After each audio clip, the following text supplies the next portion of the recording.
কার বক্তব্য সেরা? रुको जरा सबर करो।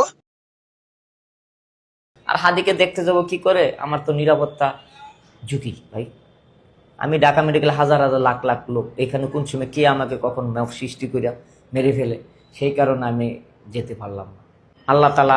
আল্লাহ আপনি হাদিকে সম্পূর্ণ সুস্থ করে দেন, আর ভবিষ্যতে যাতে কারো মায়ের সন্তানের উপর কেউ আঘাত না করে, সেই জন্য আল্লাহ তাআলা সুস্থ একটা রাজনৈতিক পরিবেশ দান করুক।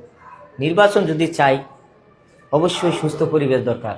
আল্লাহ আপনি সেই পরিবেশটা দেন, যাতে আমরা সুস্থ পরিবেশে নির্বাচন সম্পন্ন করতে পারি। আর যদি তা ভালো না মনে করেন, যদি আপনি মনে করেন নির্বাচনে ভালো হবে না, নির্বাচন বয়কট করে দেন। আল্লাহ আপনার কাছে দাবি, হাদি একদিনের ভিতরে সুস্থ হয়ে যান। আমার মনে হয় আমি ফেসবুকে দেখলাম যে মাথাটা যে দিকটা ঢুকছে একদিক দিয়ে বার হয়েছে ঠিকই, তো মাথার ব্রেনের দিকে যায় নাই মনে হয়, অন্য সাইড দিয়ে বের হয়েছে, এই জন্য হয় নিরাপদ, সে সুস্থ হয়ে যাবে এরকম শুনলাম। আল্লাহ আপনি তাকে সুস্থ করে দেন। ধন্যবাদ। আল্লাহ আপনি আমাকে সুস্থ রাখুন, সবাইকে সুস্থ রাখুন। গুলির বিদ্ধ হয়েছেন হাদি সাহেব না?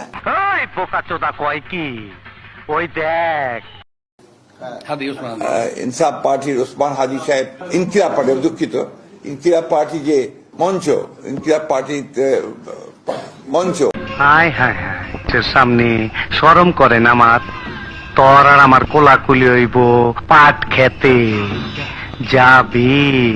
মঞ্চের সম্ভাব্য প্রার্থী। আজ প্রথমবার কইছস তাই মাফ করে দিলাম, কিন্তু দ্বিতীয়বার যেদিন কবি সেই দিন তোর কলজাটারে তাই না বাইর করে আমি ওজন করুম। হাদির নামটা পর্যন্ত সুন্দর করে উচ্চারণ করতে পারেন না, কারণ মঞ্চের নাম শোনেন নাই, তারা আগামী দিনের বাংলাদেশে অপ্রাসঙ্গিক হয়ে যাবেন।